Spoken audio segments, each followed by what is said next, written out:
Hello everyone. First of all, I would like to clarify that in this video I will not talk about health risks of smoking for two reasons. The first is that you already know them. The second is that it's already written on the packs of cigarettes you buy. But what will you gain from this video? You will gain from this video how to remove any illusions related to the advantages of smoking and thus lose the desire to smoke instead of resisting the craving during quitting. Don't forget to like the video and subscribe to the channel, and here we go.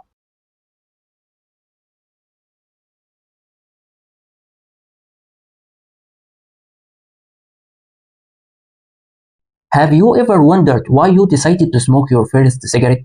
And when you decided to smoke that cigarette, did you decide to be a smoker for the rest of your life?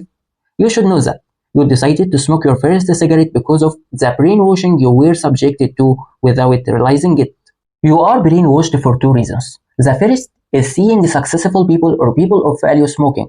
The second is the malicious advertising of tobacco companies. We all know that it's legally forbidden for tobacco companies to advertise of their products whether on TV websites or street signs. But they resorted to a sly trick, which is to convince movie producers to make the heroes of movies and series to be smoking characters.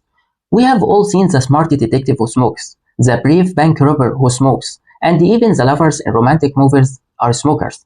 They light cigarettes for each other with the utmost romance. The nicotine trap or smoking trap.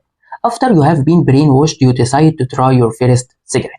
Of course, you found it tastes awful, and because it tasted awful, you thought you could quit anytime you want. And the smoking trap in particular is very clever, not because it attracted you with its magnificence or flavor, but because it tricked you by making you believe that you would never get hooked. An example is a mouse in a trap. A mouse in a trap does not realize that it's trapped while it's enjoying the cheese, but it realizes it when it tries to get out of the trap. You also don't realize you have fallen into the nicotine trap until you try to quit smoking. Why it's hard to quit smoking? Or why do we keep smoking even when we want to quit? The answer is because of addiction. There are two types of addiction. The first is a physical addiction to the chemical nicotine. The second is a physiological or mental addiction to nicotine resulting from brainwashing. For the physical addiction, it's easier to quit compared to other addictive drugs, such as heroin or weed. And the withdrawal symptoms last for maximum of 21 days. But the true suffering and the craving for cigarettes or nicotine products is due to withdrawal symptoms of mental addiction. How to overcome mental addiction? By resetting your mindset and figuring out why you are smoking. If you smoke so you can concentrate, you should know that the nicotine sticks to the blood and deprives the brain of oxygen. Thus, you are less able to concentrate and make decisions. And if you smoke to get rid of nervousness and stress, you should know that smoking is the #1 cause of nervousness, because half an hour to an hour after smoking, you will feel withdrawal symptoms as the result of the low level of nicotine from the previous cigarette, and thus feeling nervous.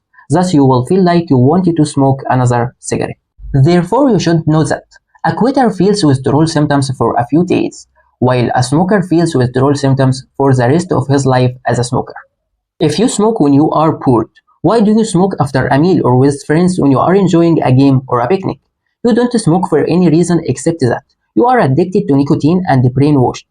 To be able to quit smoking, you have to realize that smoking does not give you any benefit, and that you are a non-smoker by nature. You should know that getting used to smoking is harder than quitting smoking. If you are worried about withdrawal symptoms, you should know that the smoker is the one who feels withdrawal symptoms throughout his life as a smoker. In my opinion, if tobacco products were written on them that they don't cause pleasure, they don't eliminate boredom, don't help concentration, and don't relieve stress and nervousness, instead of writing that smoking destroys health and leads to death, people would be able to quit because they wouldn't find a single logical reason to smoke.